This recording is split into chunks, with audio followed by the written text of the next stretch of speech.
Welcome to Future Phone Flash. Hey there, tech enthusiasts. Ready for some thrilling updates from Future Phone Flash? Today, we're diving deep into the buzz surrounding Samsung's much-awaited Galaxy S25 Ultra. Unveiling innovation. Rumor has it that Samsung's sticking with the powerful 5000 mAh battery for the Galaxy S25 Ultra. But hold on to your seats because there's a twist. The tech giant is said to be rolling out a groundbreaking battery AI system.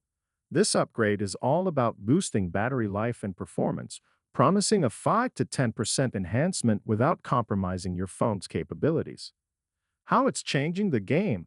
Forget those old power-saving methods that slow down your phone or mess with its connectivity.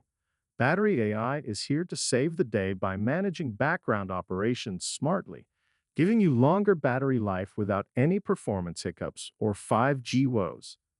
The perfect match. Experts are betting on Samsung integrating battery AI with either the Snapdragon 8 Gen 4 or the Exynos 2500's chipsets. This move is key to setting a new benchmark in smartphone battery life while ensuring a seamless user experience. The insider scoop. While Samsung's keeping mum about the nitty-gritty of battery AI, influencers like Panda Flash are dropping hints, hinting at its big debut in the Galaxy's 25 series. This leap in smartphone tech is a game changer for sure. Outro. Thanks for tuning in. For all things tech and the latest updates, hit that subscribe button and join us at Future Phone Flash.